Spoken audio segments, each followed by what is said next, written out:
You got any good JYD stories that you could tell on the I show got that so maybe haven't many. been told? I'm trying to think of JYD stories. Uh, Man, I got hundreds of them. I'm just trying to think. Oh, I got a good one. I've told it before.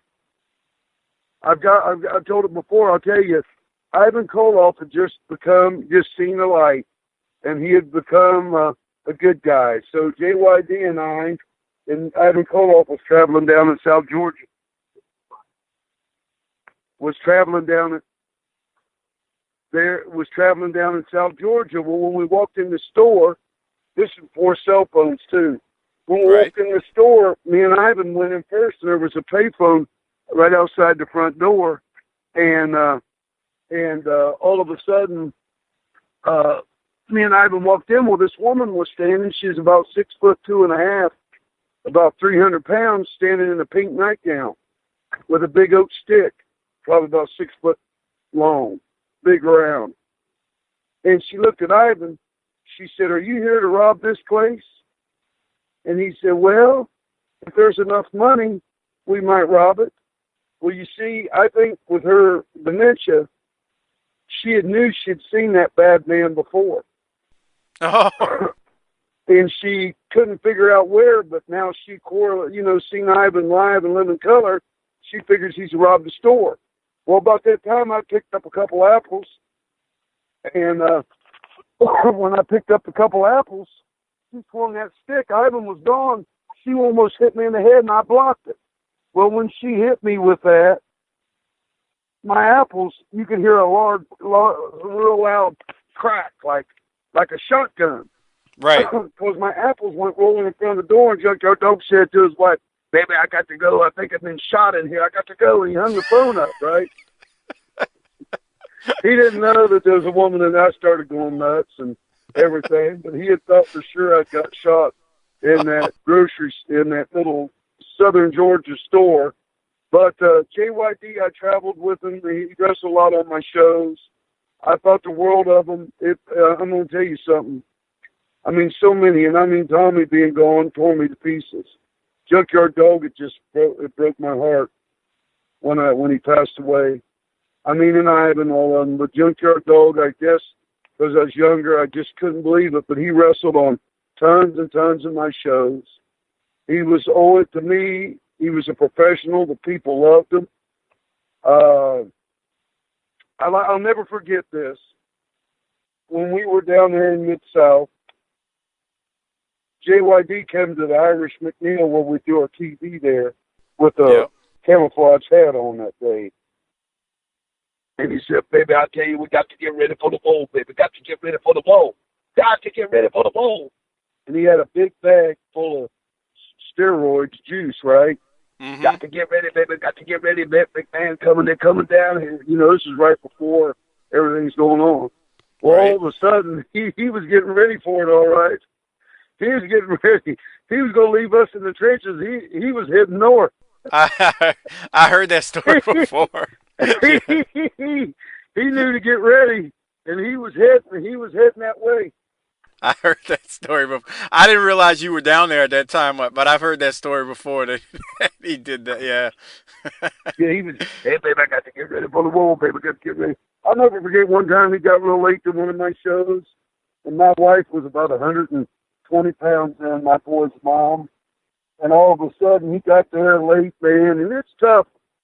I don't have shows where I got 25 guys on them. I got shows where I only have 10 to 12 wrestlers. And he showed up late, man. He heard us. And my wife, man, he was down on his knees. I think I was in Japan. And he was going, "I'm sorry." "I'm sorry." But he was a great guy. He was a Yeah. great guy. What Bobby, are you good on time or you Yeah, I'm good. I'm good. We're okay. just, yep, I'm good. I was gonna ask you. Not look. I'm one of the biggest JYD fans there ever was. Yeah. Mostly been his during his Mid South time, but I was gonna ask you. We've been doing we do our NWA Saturday night shows, and unfortunately, your good friend, the Russian Bear, Ivan Koloff, passed away recently, and I wanted to ask you.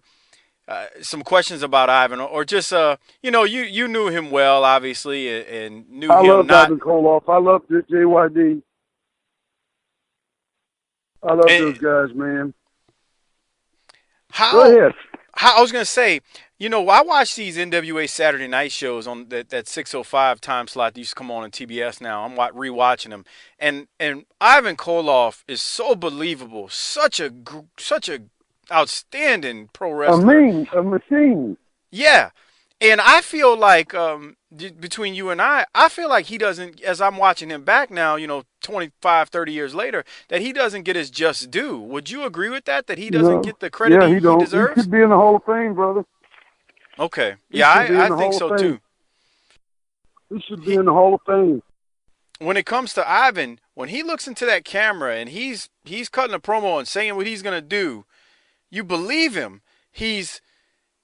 I think like as someone who can talk, he's got to be one of the most underrated people that there was because I just don't Yeah, think again he doesn't get the credit he deserves. he was he was He's a machine effective. like you said. Yeah, he was effective, and hey, not only that, listen to me. I like what Ricky Morton said to somebody when they were talking about wrestling and this and that, and about about back then. And I mean, yeah, Ivan doesn't get what he deserves. He should be in the Hall of Fame. He's been wronged by Vince McMahon, as other people have. Man, I mean, he is unreal. But what I was getting ready to say was, you talk about believability and being legitimate. You Mm-hmm. don't understand. When you look at the cards, most of the guys was from the top to the bottom. They sure were. You understand? And I Yes. mean, not that that was something rare, but it was common. But the thing of it is, nowadays, it's so uncommon. It's so uncommon that it's just made a joke out of it. To me, I it's agree. like whoever tells everything that's going on in the WWE, whether it's the office or not, it's like leaking, leaking, leaking government secrets. You know what I'm saying? Hey, how many Yes. times do you want to go to a magician? I couldn't stand to go to a magician show who I could tell exactly what was going on, seen the tricks, and then he told me what he's going to do before he did it. How entertaining is that to watch? Oh, it's not It's entertaining not very because entertaining. yeah, because you know how the He said, hey, look, I'm going to grab this quarter here. I'm going to take my hand or bring a sexy girl out. I'm going to stick it in my pocket over here. And he goes and does it. How good is that? right. You know what I You know how mean? it's being done. So why do I want to watch it now? I've seen it once. Yeah, That's it. I'm done. yeah, that's right. I mean, it's the same way with everything in professional wrestling. It's the same thing today. There's no difference. I don't want to be insulted. You know what I mean? Right. I do. I do. Just cause a fan might know it's what it is now, and it doesn't mean you have to insult it. You can still treat it as professional wrestling. That's one of the arguments we talk about every single week. We say we want it Brother, to can be I tell you a treated. little something? What's that? I just had a show, and I had a match, and a guy had went to a school for 20 weeks, and he came to my event. He didn't hear nothing. He didn't see nothing, didn't know nothing. And he said, this is all real, isn't it? And we said, yes, it is. And when he got in the ring, he went to the ring knowing and believing it was real. And when he left and he was in a match, he still thought it was real. So how Mm. do you do that? How do you do that? You make sure How do you do everybody that? treats it as real. That's right, brother. That's right. That's right. You know, one thing Fabulous Jackie Fargo told me, and he was an uncle to my children. As far as family, he was family to us, especially the last 10 years of his life.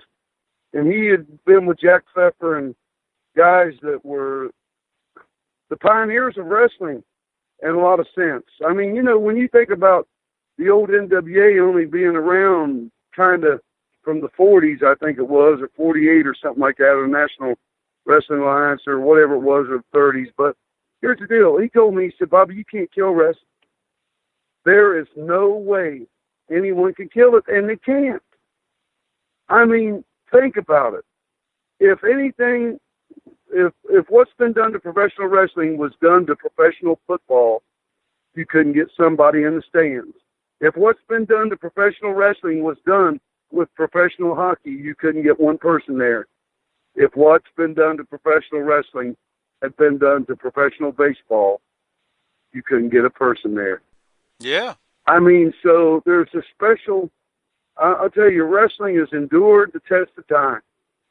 The good and the bad through it, man, and I'm glad. You know, it's just like going back real quick, if you don't mind me. The other day I was sitting at the basketball game with my son, and I was listening to the dribble of the basketball, the squeaking of the shoes, the crowd noise, and the ideal of the guys running, the buzzards going off, the this and that. And I can understand my son Jaron, because listen, back in 1966 or whenever it was, I first walked in front of a television and seen professional wrestling on TV. The guy was going, now they've got a collar and elbow tie-up. Now he's got him in a hammerlock, and you could hear the mat smacking. You could hear the flesh hitting. You could see the guy flying through the air. You could see the crowd stand. Mostly it was studio wrestling back then, but you could see them stand. You could see the crowd get mad. You could hear the cheers and the boos. To me, it was like an orchestra. And I want to tell my son, I know when his orchestra's playing, because I heard it the other day for myself. And I know that might sound crazy to you, but brother, that's the things that draw us to it, whether we're professional wrestling and basketball. But think of the sounds and the sights of where our passion lies. And with mine, even more so, is with my Lord and Savior Jesus Christ. But that's where we live. Do you understand what I'm saying? I do. That's where we are.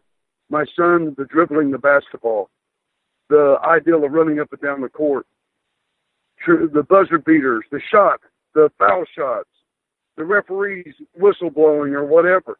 And it's the same thing in professional wrestling. I don't know if you've ever thought of it like that, but it's just food for thought.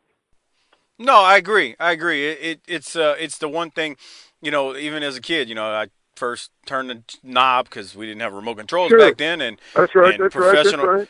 yeah, professional wrestling's on, and it's that look and hearing that mat and hearing people hit that mat and That's watching right, people brother. punch and chop each other, and you're like, That's that's a right, sport. man. I love that. See, when I grew up in Ohio, it was the Detroit wrestling that featured the Sheik and Wild Bull Curry and Flying Fred Curry, Purple Killer Brooks and them. But then if I was upstairs on the east end of Chillicothe late at night on a Saturday night or Friday night, if I had that antenna outside my bedroom turned the right way, I could get channel 13, and it was Mid-Atlantic Wrestling. And woo, I heard Ric Flair and the different guys and stuff like that, and Wahoo McDaniel. And, it was great to see, because here's the deal, there was no internet, but I was at Anderson's drugstore constantly looking for the new wrestling magazines and buying them and reading every word of them. My geography classroom was a wrestling magazine, because I learned where Dallas, Texas was, or Reno, Nevada, or Butte, Montana, or, Atlanta, Georgia.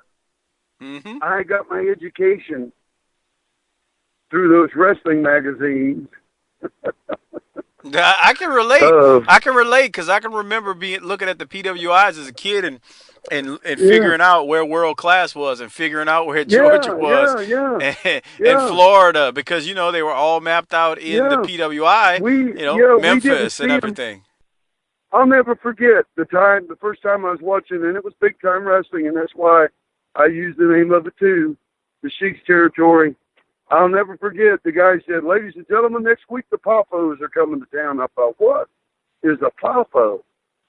And it was Angelo and Lanny Poffo, and I kept thinking, and they finally came to the area. But, you didn't hear of everybody and see things. And you had some guys, just like Ivan Putski, was dressed just like the Mighty Igor in different parts of the country for years. And the Great Mephisto and the Sheik wore the same attire, and stuff like that. So I mean, and the funny thing about the Great Mephisto, I don't know if you have heard of him or not, but he called himself Frankie Kane for years, but he actually was Jimmy Alt from Chillicothe, Ohio as well. And Ray Stevens is another guy that lived in Chillicothe for a while as a kid and broke into wrestling in Columbus. And Ray Stevens, Ric Flair said he thought that Ray Stevens was the greatest wrestler, the greatest performer that ever wrestled. And that's I've heard. a heck of a compliment coming from the Nature Boy Ric Flair, you know. Yeah, I've heard him. I've heard him actually say that before about him. Yeah, no, that's man. That's some good wrestling history right there for people who Yeah, otherwise don't know. Outstanding stuff. yeah. Yes, thanks, Bob, brother. Bobby, I had one more question before I let you go, if that's okay. Yes, sir. We have talked a lot about a gentleman by the name of Ron Wright on our Smoky Mountain show, Yes, and we were not exposed to Ron Wright until we started, going into Smoky Mountain Wrestling. We are I trying to hear you, do our brother. part in telling the history of who somebody think we seems to be a legend that maybe a lot of people may not know of just because of the regional aspect of the That's work right. that That's right. or what Ron Wright did. So, man, you got any Ron Wright stories or any Well, or your thoughts Ron towards Wright, Ron? Ron Wright kept a regular job. A lot of guys back then, even in professional sports like Yogi Berra and people like that, had jobs other than baseball back then, and the football players did too. But Ron Wright kept his job at a company for years for his benefits and stuff like that. And he later on had an airplane. He'd fly to towns and stuff. But I'll never forget, man, what a great, I don't know if have you ever heard of the story of Luthez and Ron Wright? I don't think I have. Ron Luthez came into Knoxville, and Luthez was a funny guy. When he went to a territory and it was his best 2 out of 3 fall, he beat the guys 2 straight falls, even the big shots of the area. You understand what I'm saying? Uh-huh. They would look down upon some guys if they didn't look like professional wrestlers. And keep in mind, Ron Wright really didn't look like a professional wrestler. But then again, a lot of guys didn't. It wasn't about the bodies back then. It was about Right. what you could do in the ring. But the way I Yeah. understood it was that Luthez was pretty upset that he was having to wrestle a guy that looked like Ron Wright. So he's standing in the ring, and all of a sudden there's a ruckus going on, and here comes Ron Wright trying to get in the ring, and he's fighting the crowd all the way through the crowd, fist fighting to get through the crowd. And when he got to the ring, he had Lutez's attention. And it wasn't that he was out there just trying to beat him up, but they were trying to beat up Ron Wright. And so he was protecting himself the best he could. And Luthez gained a lot of respect for Ron Wright that night because he was so hated and open. They set his airplane on fire in Kentucky that he had. And I'll never forget his interviews was great. He would say, I'll tell you what, he said, that crowd down there, I mean, I can't do his voice good, but he said, that crowd down there in Knoxville the other night, said, I got that guy down, I started beating on him. And as a matter of fact, I shared this with a friend of mine, and they just did it the other day. Said, and that whole front row broke out in a prayer meeting, you know. Oh, they're going to beat that man to death. You know what I'm saying? Ron Wright was a great wrestler. His brother Don, him and Don. Ron Wright was a guy that had a friend named Whitey Caldwell that got killed early in his career. And you're right, but you know, a lot of territories had guys not like Ron Wright, but was just as talented, but that the rest of the world may never ever know of Right. because of that. You see what I'm Right. saying? And I do. it's so true. It's like Tommy Gilbert, Eddie Gilbert's father, was a great wrestler in the ring. I mean, he was tremendous. He was unbelievable. He was a first-class wrestler. I mean, meaning he was a real pro. But now, how many people will, you know what I'm saying, outside of the Tennessee territory, or they remember him as a referee for UWF, realize that he was a top hand in professional wrestling. You're right. But going Yeah. back to you're staying with the Tennessee territory. and the Smoky Mountain area. Ron Wright come out there. He needed hip surgery. I'll never forget. He wanted to get him a wrestler so he could get that hip surgery. And I mean, for weeks and months, he was in that wheelchair. And he was trying to get some money saved up to get hip surgery, right? Right. That's And then exactly finally it. something happened that brought him up out of that chair one night. And he was a great, talented guy, man. Hey, I mean, can you talk about the hate that he got in the role that he played in Smoky Mountain, oh, and hey, because it looked like those fans were ready to riot most nights. well, see, they'd been wanting to kill him already for 20 years. Right, right. They hated Ron Wright. They wanted to kill him. They burnt his A. How many guys can say, man, they just burnt my airplane out here outside of town? They burned Right. his airplane. They set it on fire. They wanted to kill him all over eastern Tennessee and up in Kentucky and stuff. Man, he was the man that they wanted to see get beat, and he would get beat. And I'll tell you, Kevin Sullivan told me this, that he came to Knoxville, and he was young, and he got in the ring, man, and they had a thing called the have you ever heard of this thing called the I'm wanting to say sickle, but that's not it. I knew the name a while ago, but it slipped my mind. It was called Oh, it was like brass. yeah, You know what I'm talking about? yeah, It was like brass knuckles, but it had a sharp edge that they would sharpen all the time on it. yeah. It was called. It was not a sickle. I can't get the name of it I now. can't spit it out either, and I know exactly what you're talking about.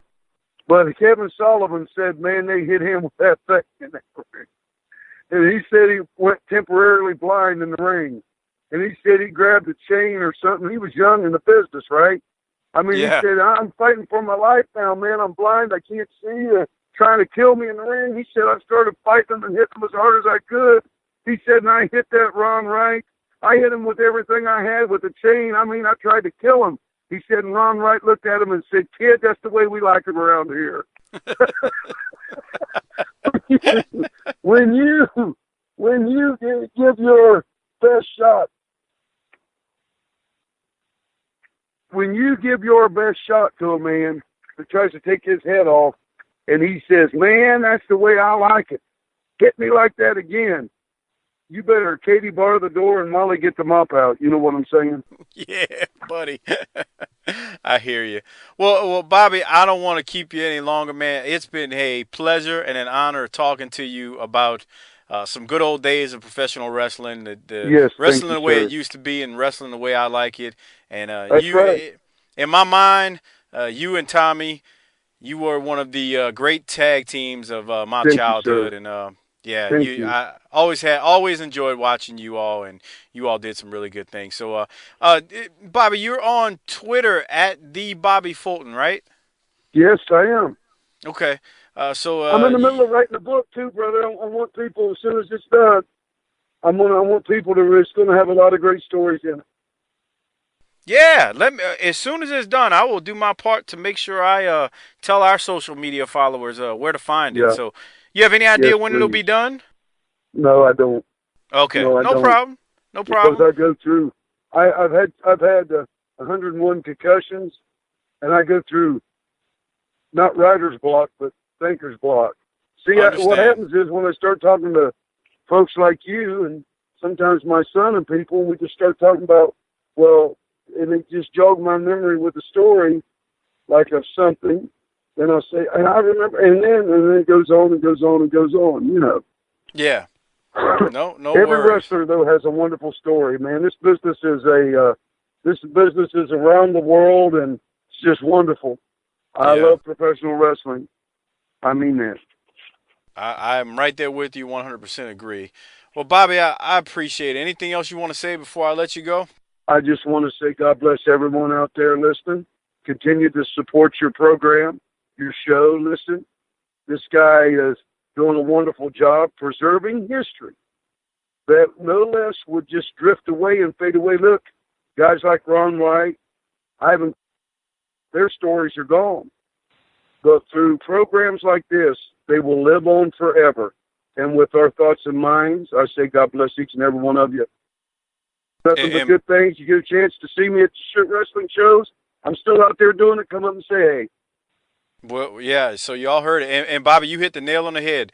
That is exactly what one of the reasons, one of the big reasons why we do this. We want to preserve the history that we remember and Yes. not just the history that maybe, that large organization is promoting all the Up in time. the Nothing against Northeast. them. That's exactly right, brother. I Nothing know, against I'm them. with Not you. trying to talk bad about them, but we want to tell the history that we remember, and guys like Ron Wright and Ivan Koloff and JYD, they get Yeah, their just due through the little yeah. part that we can do in this world. That's right. That's right, brother. You're right. So God bless you, man. Thanks, sir. same here, Bobby. Thank you for your time, man. I appreciate it. We'll do this again sometime if that's okay with you. Sounds great. Yes, sir. Anytime. Thank you for the opportunity.